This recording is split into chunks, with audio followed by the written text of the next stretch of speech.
think I might want to start an anti-racist club. Now, I know some of you will probably be thinking, I don't think I want to start an anti-racist club. I think I want to start like an equalities forum or a something that sounds a bit more like that. But that's absolutely fine. It's still in the same vein. So what we wanted to talk about a little bit is what value we think having these kind of safe spaces for people of colour has specifically, but also to then include some of what other protected characteristics that why you want to offer them their own spaces. Now, we are obviously not going to say you must have an anti-racist club and you cannot have an equalities group, but both of us have obviously made the conscious decision that we have anti-racist groups. That is to say, my school, we also have other groups for other groups of peoples. We've got an LGBT society, we've got an autism support ASD group, we have lots of different things, and we all meet together in an equalities forum, but there are groups individually for each people. And the reason that I've chosen to do this, and I think the reason that Angel has chosen to just have the anti-racist club as well, is about creating a safe space. So it's about allowing people to feel comfortable sharing their lived experience and putting them in a forum where they're going to be having to explain themselves in a way that you have to do when you're speaking to people who haven't got the same life experience as you, can be off-putting for some young people. Now, that isn't to say that I think it doesn't ever work as an equalities setup, because lots of people do make it work really well. And I think you know your young people and you know your school. But it's worth bearing in mind that the conversations at an anti-racist club are going to be quite different to the conversations at an LGBT group, for example. The experiences of oppression, though they will both be experiencing that power disbalance, would be quite different. So, an anti-racist club, what is it? So basically, it is whatever you think you need it to be in your school. Initially, when I decided I wanted to do an anti-racist club, my vision of what that would look like is actually quite different to what it ended up to be. Initially, I wanted to give particularly students of colour a safe space. I wanted to give them an inclusive space where they felt that they could come and air any issues they were having, where they knew there was a teacher who would listen to them, who had a similar experience to them, because obviously I have an experience as a black woman. But when we actually started the Anti-Racist Club, what ended up happening is my group is mixed of it's people of colour and also white pupils, and it's taken on more of an activist role. Just naturally, because of the young people that have been involved and how we've come together. And that safe space element has kind of deferred to become me and Rebecca, who I work with. And so if they need to talk, they know they can come to me or they can come to Rebecca, but it's not necessarily the actual group time that we often use for those kinds of things. It's more about decolonizing the curriculum. It's more about school. We do a lot of writing and reading. Okay. How we meet once a week. We meet at lunchtime. They bring their lunch with them, so we all just sit down and eat lunch. And to start off with, what we used to do is I would find a TED talk for us to watch, or a short video to watch while we're eating, so that we didn't have to talk while eating. And then we would spend some time talking about it and having ideas and maybe comparing it to other things that we've spoken about or seen when we were in that kind of initial stage of understanding what anti-racism is. Because ultimately, it's a lot of learning to start off with. It's a lot of reading. It's a lot of listening to the voices of people of colour and discovering a little bit more about what you want to gain from introducing anti-racism to your school. We then have evolved a little bit because we're a little bit more developed now, and it tends to be that we sometimes are doing things like that, but sometimes we're doing other things because we're doing things like we're writing blogs, we're doing podcasts, we're doing other longer term projects. And obviously, in addition to that, if you've seen me on Twitter or seen me around at Party or anywhere, we've done a lot of additional visits and things that people have come in, and we've done lots of additional time. So that would be then outside of anti-racist club time. I've taken them out of lessons where I can to be able to have visitors and have experiences with people of colour.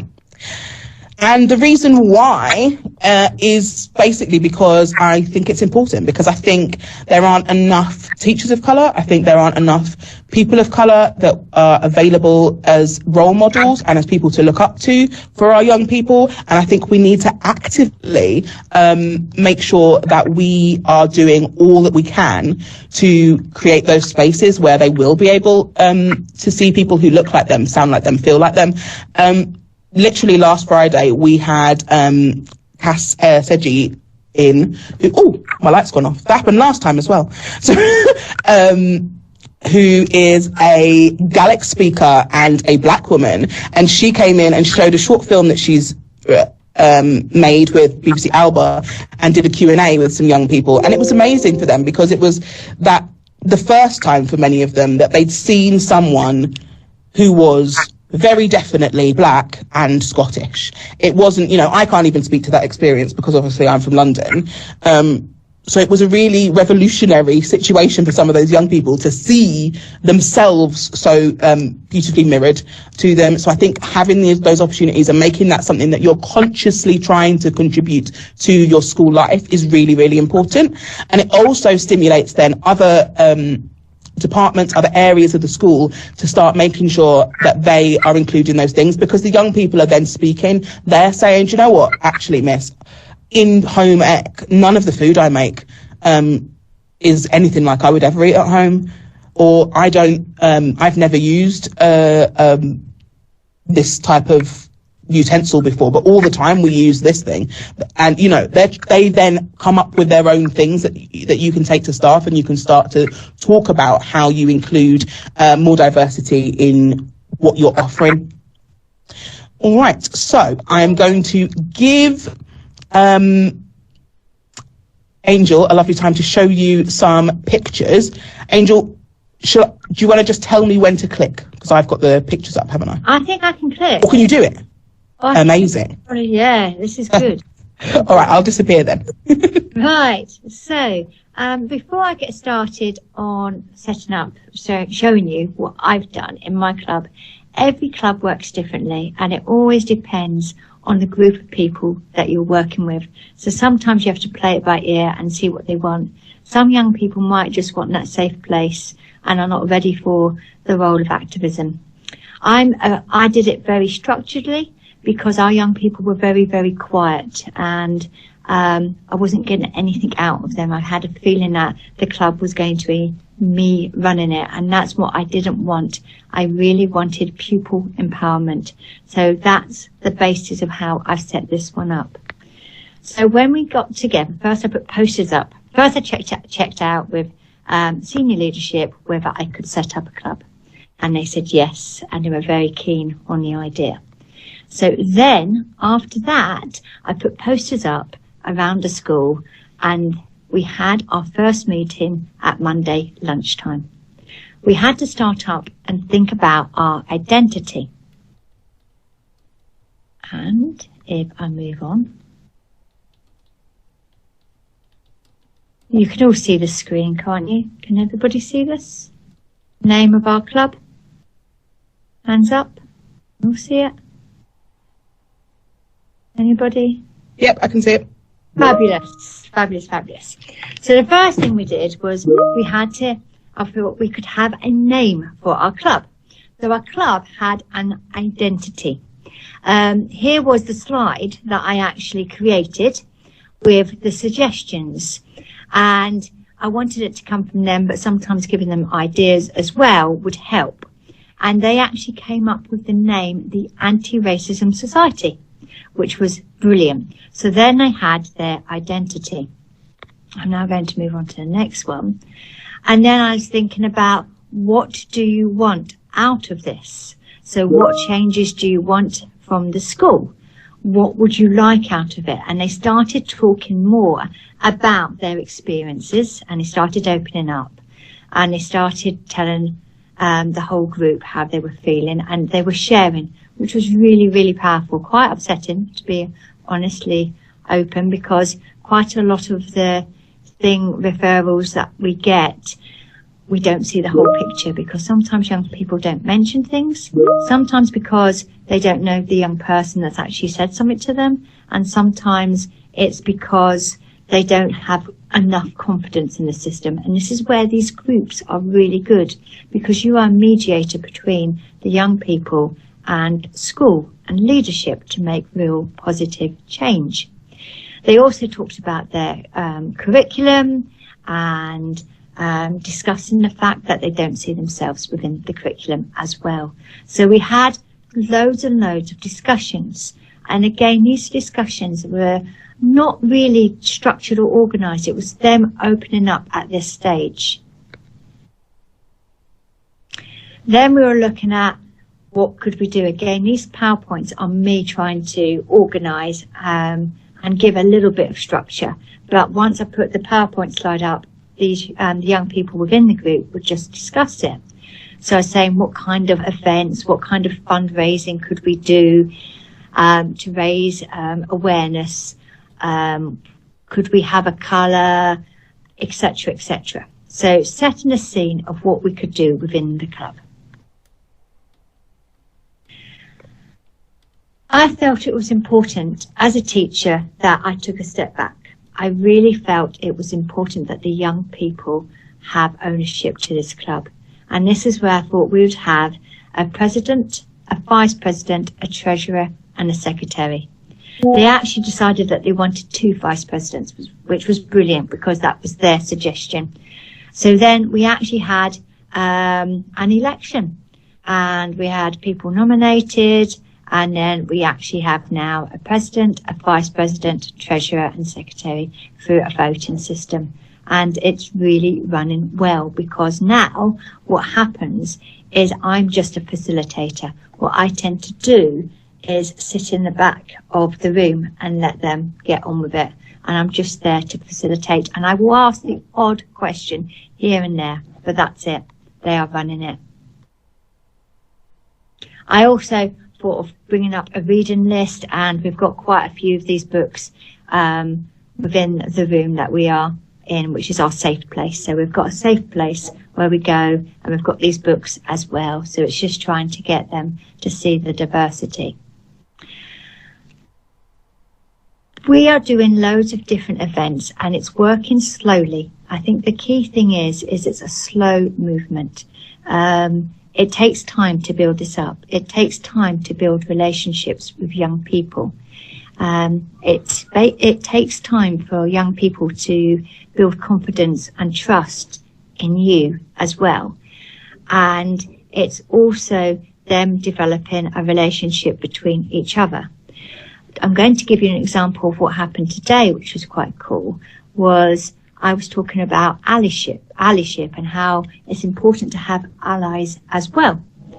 And when I was talking about that, they came up with a suggestion, which I thought was dead cool. Next Monday, they're going to bring a friend.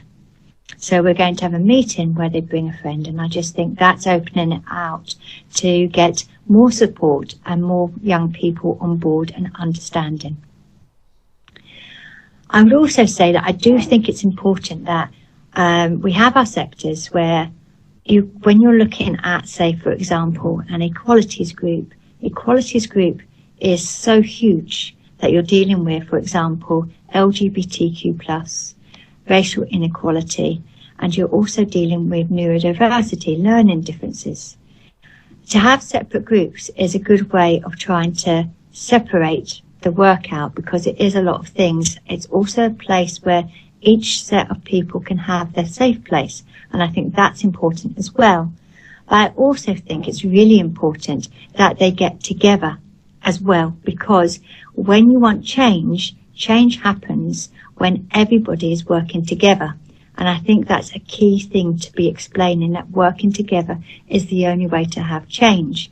So what we're developing, as I said, we're new to this at Drumchapel High School, so I'm a bit of a newbie and we're just trying to work it out at the moment, is that once a term we have a neurodiversity group in Drumchapel, we have an LGBTQ+ group, and we have our anti-racism society. But now, at each term, we're going to meet up as a whole to discuss things. So we're looking at joining together as well. So I think that's important. This is just a brief overview of what I've been doing in my school. And as I said, it's really important to know that every group of young people will work differently, and every teacher leading it will work differently, and every school that runs it will work differently. Some other teaching colleagues found the word anti-racism at first quite scary and quite, I think that's a bit of a harsh word. But once it was explained and what it means, because when we're saying anti-racism, it's not, it's all you're saying is we are going to productively do something actively to stop racism.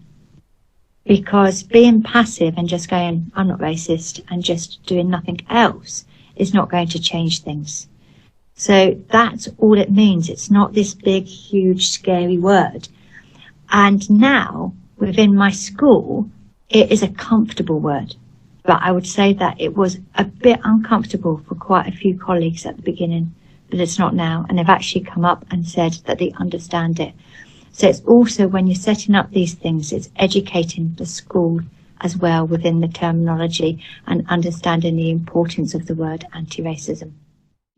This is the logo that we created as a school, as a school within our anti-racism club. So they created that, and it gives them an identity. And I think that's really, really cool. I really, really like it. And again, this was totally created by the young people, and it was an email I got sent going, hey, Miss Hinckley, we have created a logo. And I'm like, wow, this is so amazing. It is absolutely amazing. And then we had a time where Drumchapel High School is very special, and I'm very proud of Drumchapel High School because we were the Glasgow Girls. This is where the Glasgow Girls came from. And it is a really important story because it is about pupil empowerment, pupils making changes to people's lives. And they actually made changes and have made changes to law. And this is so cool.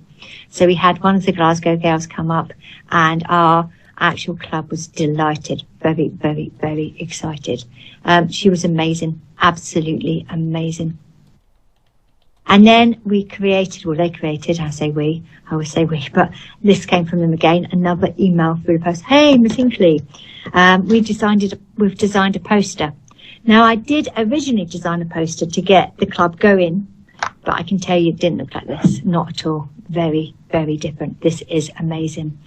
And it just tells you exactly where it is, etc., etc. But you'll notice that there are our site and our Instagram. They set up a website, and on the website they have blogs. And blogs are events that they've run, and educational blogs as well. So understanding more about racial terminology, etc., etc. It's amazing. And the Instagram was set up to help and support other young people that need the support and help, which I think is really lovely. It's amazing. We had an anti-racism week. This is our first event that we did. And we had an event every week. And we also had, at the end of the week, a big celebration where it was anybody could wear orange with their uniform, because the group had decided that orange was going to be their colour. And if I go to the next slide, you can see that we created a wee stall, and you see the actual, if I keep going, and keep going again, you can actually see that they created these orange ribbons, which are really cool. And every staff or young person could get a orange ribbon, which was saying that they actively are anti-racist. And that's all about changing the actual ethos of the school to say that we are an anti-racist school. And I think that's really important. I also bought these things where it says, I stand up to racism. Our group are really creative. You may notice I love my group. I keep showing up about them. And, I don't think I've got that page. Anyway, what they did was they created a selfie board. So it's basically had a frame. They painted it black, and they put these on it with the ribbons, And then everybody took photos of themselves in a selfie board during the week saying that they support anti-racism and stand up to racism. So that was really, really cool. Gemma. I am back. Yes. Yeah, I was thinking that afterwards when I was looking at this. I was like, oh, the selfie board picture's not there. Because when we did something similar to this at PARTIE22, we had a little picture of the selfie board. Right. So that's a little example of some of the kind of first step things that you might want to do to start off with the Anti-Racist Club. So I am a to-do list kind of gal. So I created this little infographic that's going to come up here as two separate things, but is actually one long thing that I'm really attempting to put in the chat. But may take me a minute to get it in there properly, okay?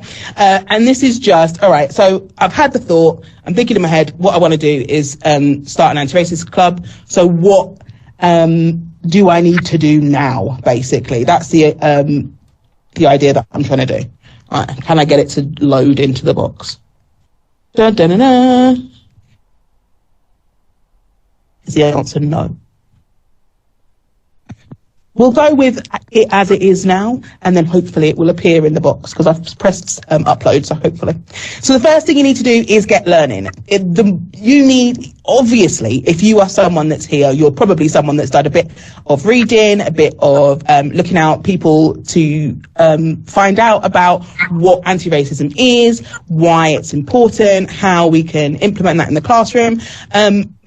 But it's worth looking specifically at things to do with anti-racism in schools. Because I know lots of people have done things like they read one longer talking to white people about race and books like that, which are amazing. But it's worth having a look at some specific things for teachers and for learners, because it's worth having that in mind when you are starting to think about what you want to include, because we have to be very careful that the things that we are using aren't re-traumatizing or spending too much time looking at things that can be painful for young people. We want to be positive and allowing a safe space, but also being constructive and trying to improve things. So the best advice, I think, is for you to have a read. Now, the other side of that is don't think that you have to know everything before you can start the club, because everybody does. Nobody knows everything. And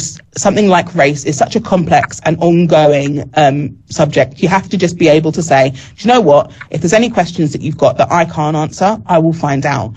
And that is our superpower as teachers, is we can be like, you know what? I'm going to learn, and then I'm going to share that learning with you, because that's the purpose of school, right? So as long as you have that open mind, I think be brave when it comes to discussing race. One of the most important things that you need to do is just be comfortable in talking about it. And I know that doesn't come naturally to everybody, but I think forearmed is forewarned. And if you are forewarned is forearmed even.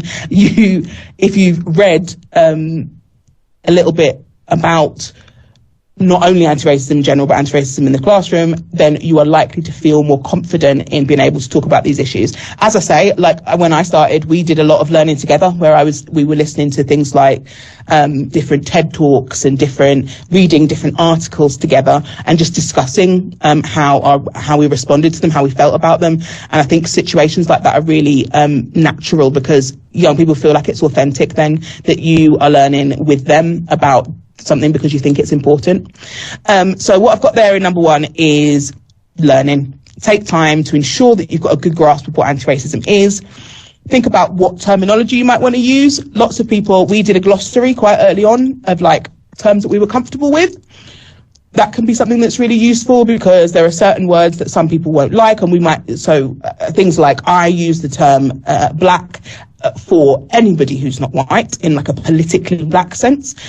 So things like that needed to be made clear to young people so they understood what that meant. So things like having a glossary of terms, having mutually decided things that you'll say and not say, do and not do, and protocols is a really useful thing to have at the early stages.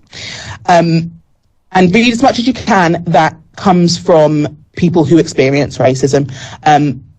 There obviously are excellent texts written by white scholars, but particularly with young people, hearing the voice of pupils of colour and what their experiences are in school is the greatest gift you're going to get for being able to know how the club will function. So the next thing you want to do after you've got a bit of learning, you thought, right, yeah, definitely, this is definitely what I want. I understand a little bit. I feel okay, confident that I could talk about it with young people. Then you're going to want to talk to your senior leaders. Now, I say this not because I know, it's not some special thing that you need extra permission for, but just because I think it can be really useful to share the passion that you have about something with the other people in the school, because it will have a wider impact. These things don't, it's not the kind of club that's going to stay in one lunchtime, let's put it that way. It's going to bleed into everything else that's going on. So it is worth having a chat, saying, this is what I want to do, this is kind of why I want to do it, and making sure that no one feels blindsided or feels stressed about it, because especially that idea of the word anti-racism can sometimes be very scary for people if they don't understand fully what that means. Then you need to find some students, you need to find some young people. You having the idea is wonderful, but if you've got no young people that are interested or feel confident or comfortable enough to attend, then it's not going to be great. So I started with the young people I knew. I was very new to the school at the beginning of term, so I just made friends with random young people and was like, I'm thinking about doing this. And there was kind of about probably a couple of months beforehand of me talking to young people about the idea of a club. Like, oh, what do you think about the idea of having an anti-racist club? What do you think we might do? Do you think you would attend? What kind of things do you think you would do? And a little bit, sorry.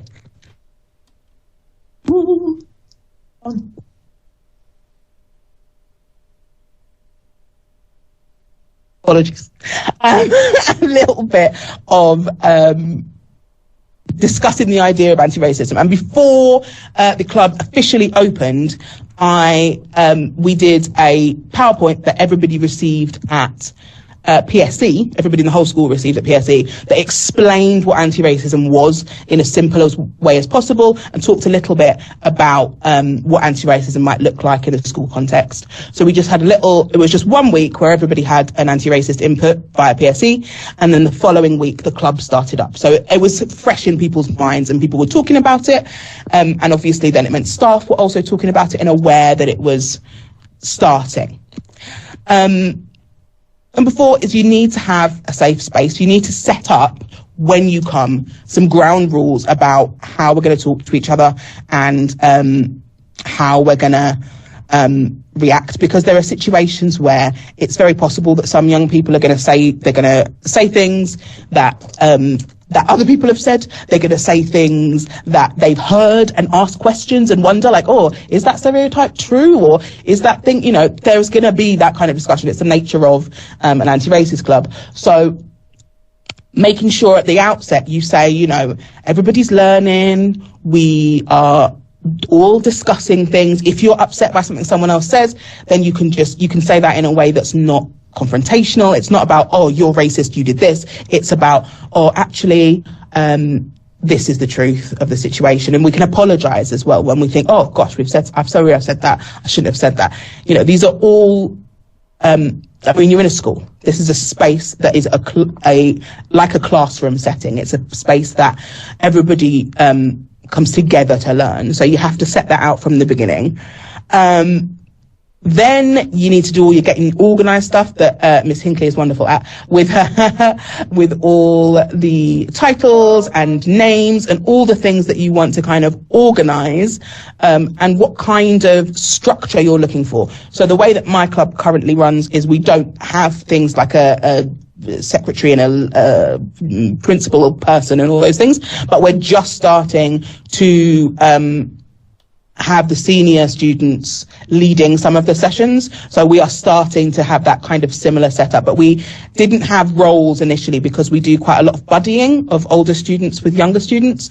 So it allows for them not to feel like there's a power imbalance there for that. But as now we're starting to move towards the seniors leading some things, it has been useful to be like, okay, well then you are like a mini leader in this. It has been much more led by myself and my colleague Rebecca Long.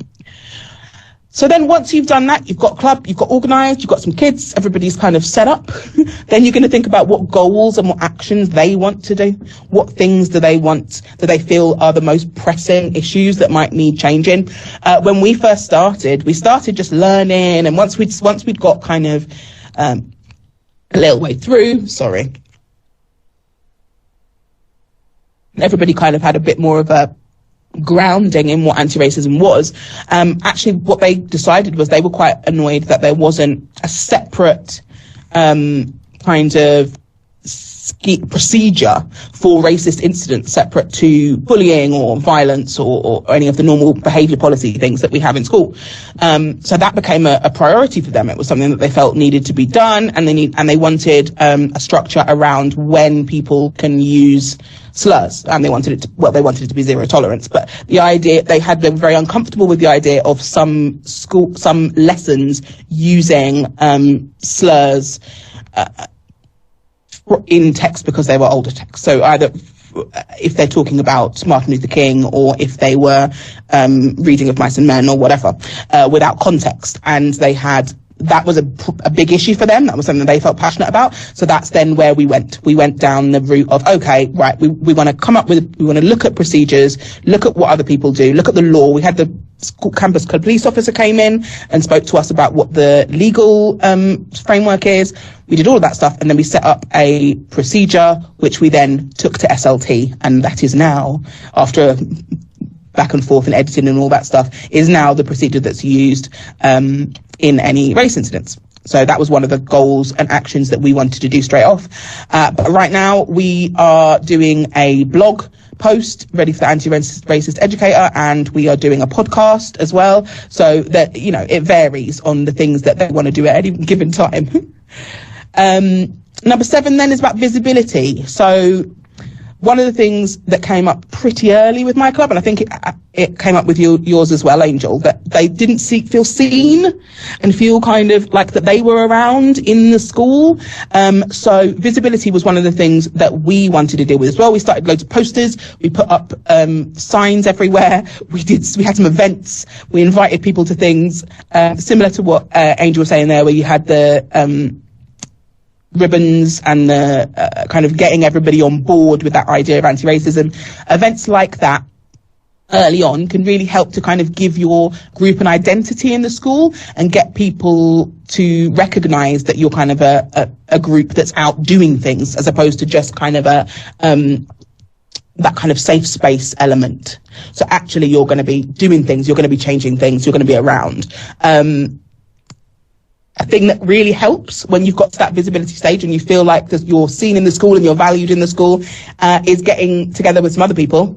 That's why me and for one of the many reasons me and Angel are pals, because it's really helpful to speak to other people and see what things they are coming up against, what things they are not sure about, and also what things are going really well for them, and think, all right, actually, I think I need to try and do that, or I'd like that idea. I think I'll try and do that one.